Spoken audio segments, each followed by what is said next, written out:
you are here to enjoy a moderately challenging backcountry hike in this 430-hectare park to protect important natural cultural values. The trail opens after look us, taking me to and off the road of Benny Planning.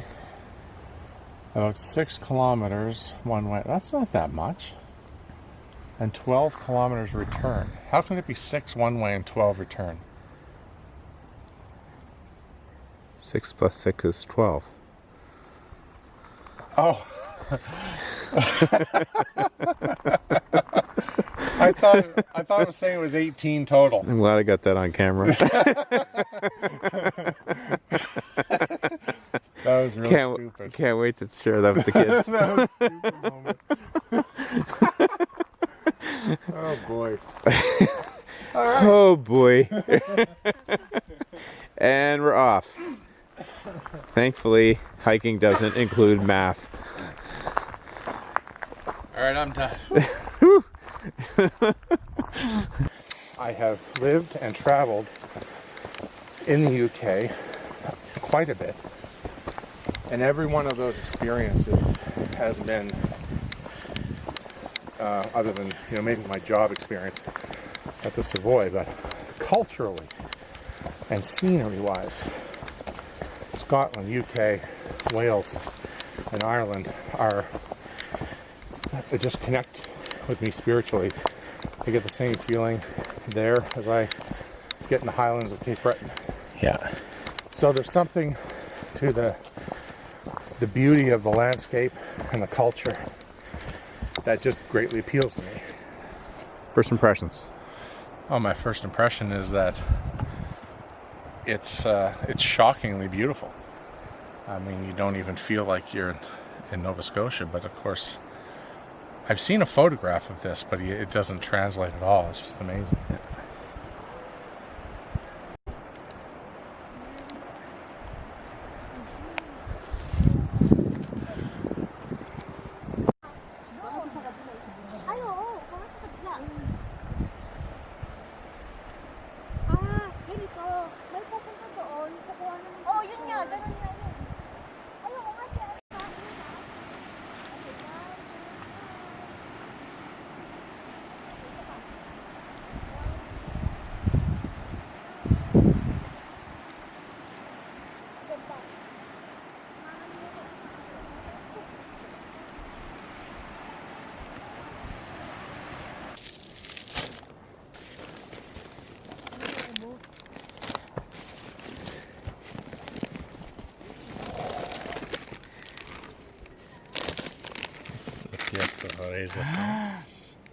Oh my god, it's even cool.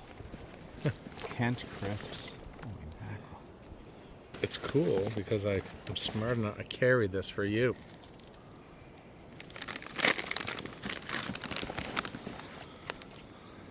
Hopefully it doesn't.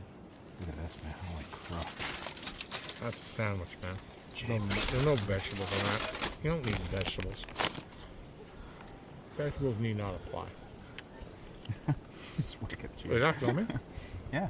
Oh. Oh,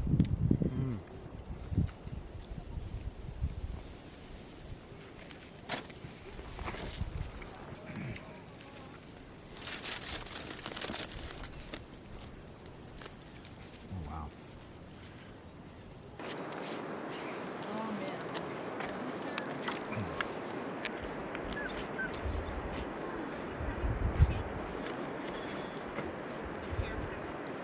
I can still hear that squirrel.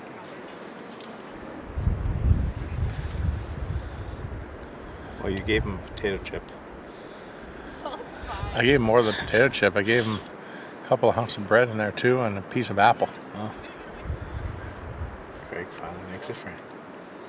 That's the only friend I have is this one squirrel, Cape Split. More picnickers. It's about the coolest spot in the world for a picnic, though. I think their picnic lunch is healthier than ours. They have vegetables. They brought a salad. Let's go talk to them. Do you have a lemon where it's just squeezed just so you have a vinaigrette? What have we had? We had bread, meat. That was awesome. Cheese. That was actually one of the better sandwiches I've had in a year. That was pretty good. Yeah, And avocado need not apply No. for that sandwich. It's pure I would, basics. I do like a good tomato, but again, you hike with that out there, and it's all mushy and gross. And We did have an apple. yeah. We're in the valley. We had to have an apple. Yeah. Whoa. Fighting blue jays. Yeah, we did the whole dinner. I built a fire in the orchard, and I roasted a leg of lamb slowly over the fire.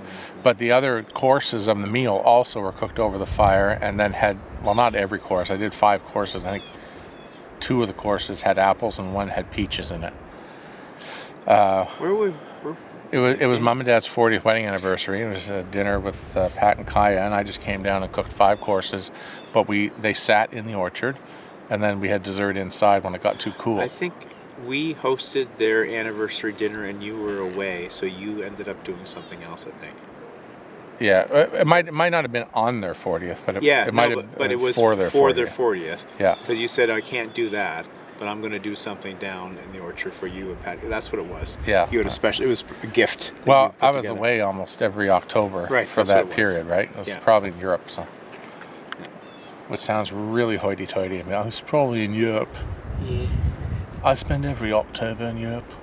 Quite snobbery. Yeah, yes. Snobbery. I find it gives me balance. Oh, that's a good word. Who taught you that word? You taught me that word, balance. I think you said it 47 times on the walk out here. I did. I'm not balanced in my use of the word. I definitely think that,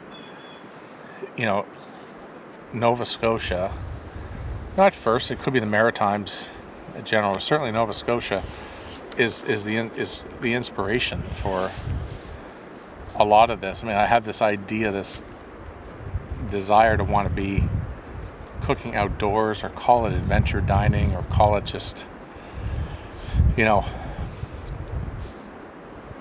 being in Nova Scotia and, inspired by the natural beauty, but then sort of reconnecting with the land and the ocean and the farms, and kind of getting back to what I used to love about being a chef, which was not business.